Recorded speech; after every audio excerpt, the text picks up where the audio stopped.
Hello everyone, today is a new day, new life, new beginning, and new lesson. So our lesson for today is about tangent line theorem.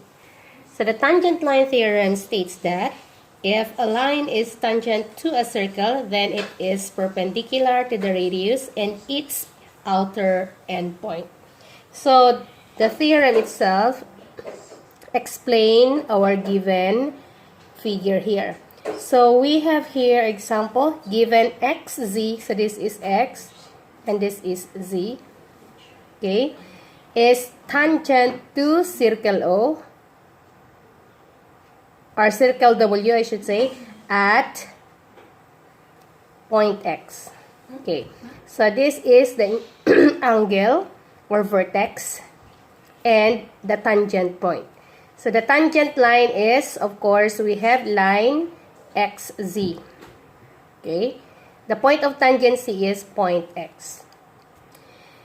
Okay, so we have given here, so if wx is equal to 8, wx is 8, and wz is 10, so what is xz?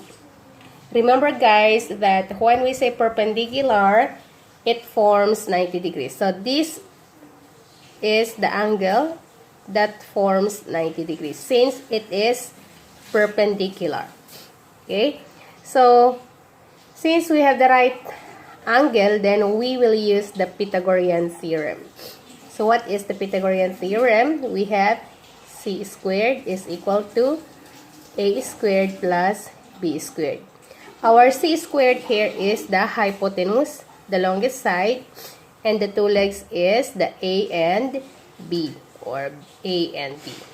Okay, so since the unknown, we're getting the xz, so it's either a squared or b squared. So we will use a squared. So a squared is equal to, transpose, this becomes c squared minus b squared.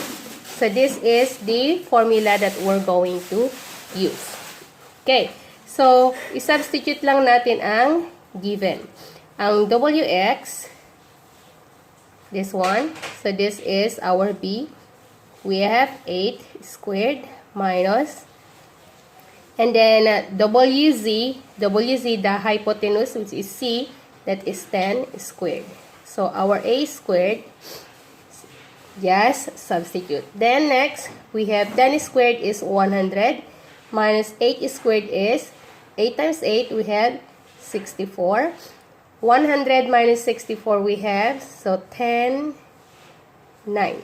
Okay, 10 minus 4 is 6. 9 minus 6, 3. So a squared is equal to 36. So extract the square.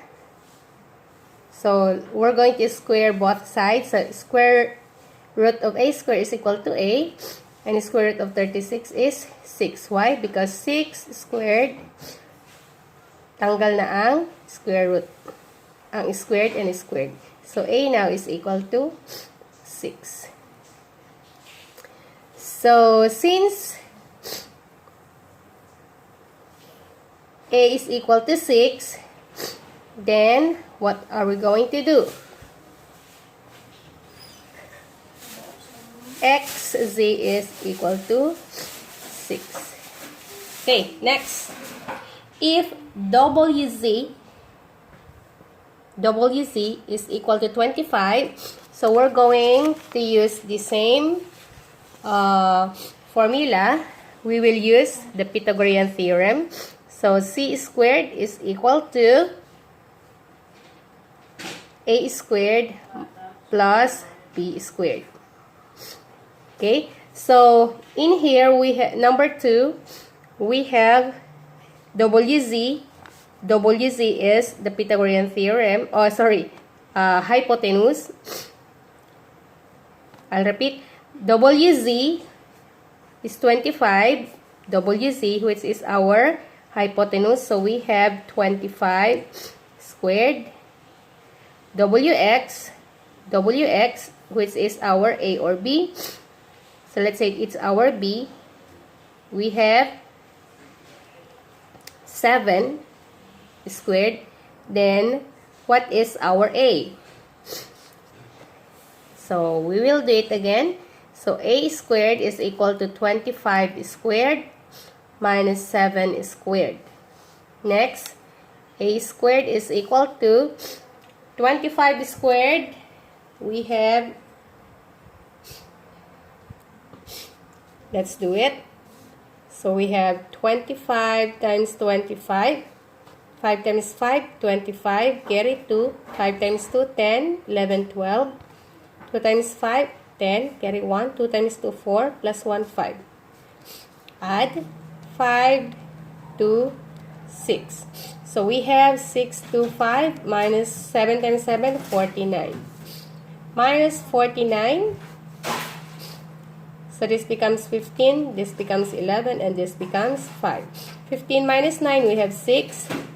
11 minus 4, we have 8. Oh, sorry. 7. And then bring down 5. So we have 5, 7, 6. A squared is equal to 5, 7, 6. Think of a number that the answer is 5, 7, 6. So let's try 16. So 16 times 16, we have, no, it cannot be, 24. So 4 times 4, 16, carry 1. 4 times 2, 8, plus 1, 9. Next, 2 times 4, 8. 2 times 2, 4. So we have 6. 9 plus 8, 17. Carry 1, 4, 5. So we have 5, 7, 6. So we have 24. So we have now 24 squared, A squared. So, tanggalin natin ang squared. So, lagyan natin both sides ng radical sign. So, cancel na itong dalawa. Then, A now is equal to 24. So, the answer for number 2 is 24. Next, number 3.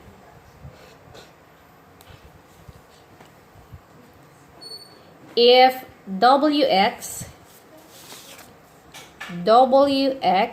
is 18 and WZ is 34. So what is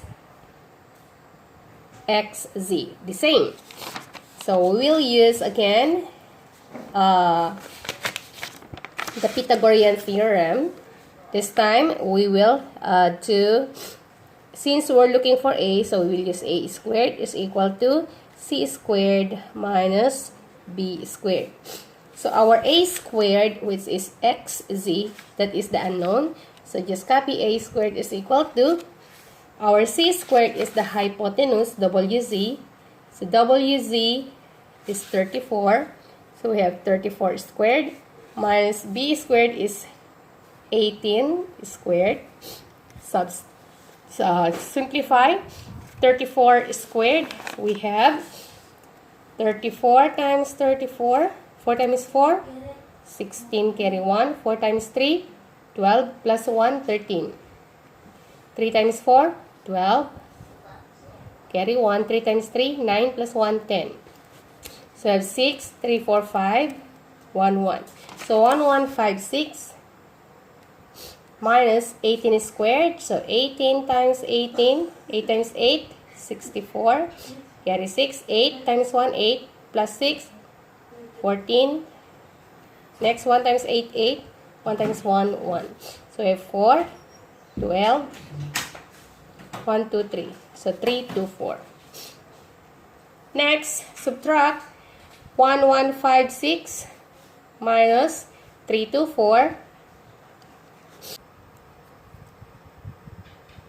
Okay, so 6 minus 4 is equal to 2. 5 minus 2 is equal to 3. 11 minus 3 is equal to 8. So we have 8, 3, 2. So, think of a number na pwedeng square root ang factor. So we have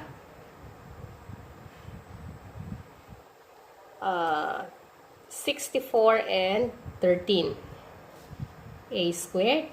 So, square root. So, ang radicals may 2 dito. So, ang exponent mo ay 2. So, cancel na yan. So, we have now, ang 64 ay 8 squared times 13. So, extract ko na rin to. Tanggal na rin yan. So, ang natira ay 8. Tapos, lagyan pa rin ng square root of 13 ang loob. Yan ang ating A. So, ang A natin ay 8 square root of 13. Okay? Okay. Sorry, hindi nakita. Ulitin natin. Use A squared is equal to C squared minus B squared. So, hinahanap natin si A squared. Therefore, ang C squared natin ay 34 squared minus ang B natin ay 18, then squared. Simplify, 34 squared is equal to 1156 minus 18 squared is 324. So, subtract, 1,156 minus 324, we have 832. Then after that, so A squared, A squared, A squared. So, mag-isip na tayo ng factor na pwedeng, ang isang factor ay perfect square root. So, we have 64 and 13. A squared. So, A squared is equal to, ang 64 ay 8 squared times 13. And then, maglakay na tayo ng radical sign para matanggal ang squared natin. Kasi, ito ay may 2 dito. So, pag tinanggal mo to, magiging fraction siya. Okay? So, ang ibig sabihin niyan ay A squared raised to 1/2. Ang radical sign na to, ang ibig sabihin ay fraction na 1/2. So, magiging A, 2 times 1, 2 over 2. So, magiging A raised to 1 or simply A na lang siya. Nakuha? Okay. So, eto, cancel na. Kaya naging A na lang siya. Cancel na rin tong dalawa. So, nasa labas na si 8 kasi perfect square na siya. And then, natira si 13 sa loob ng radical sign. So, ang A natin ay A is equal to 8 square root of 13. Okay? So, ang sagot dito ay 8 square root of 13. Okay? Next, number 4. So, if VZ, saan ang VZ? Ito. Ang VZ daw ay 24. So, from here to here is 24. WX is 10. WX is 10. So, this is 10. So, remember, ang line na to ay radius. Diameter. So, kung ang this is V. Pag ang VZ daw ay 24. Ano daw ang W? And then, ang WX ay 10. Ano ngayon ang YZ? YZ.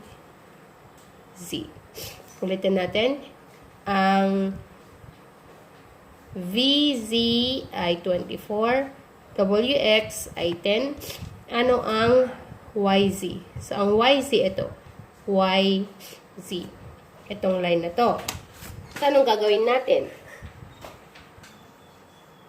Okay, so for number 4, we have here. So, since this one to this one is given and WX is 10. So, if WX is given, WU, if this one is 10, then WU is also 10. So, okay. So, since this is 10, this is also 10, then WY is also 10. And VW is also 10. So, 10 plus 10 is 20. Okay. So, VZ is 24. So, since this is 10 plus 10 is 20, then, ang YZ is equal to 24 minus 20 is equal to 4. So, the YZ is 4. Easy, right? Next, I don't know if you saw it. Let's repeat. So,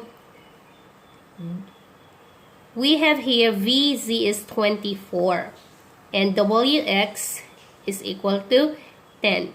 Remember that in the theorem, if two tangent segments are drawn to a circle from an external point, then the two tangent segments are congruent. So, WX and WU is congruent. So, 10, 10, 10.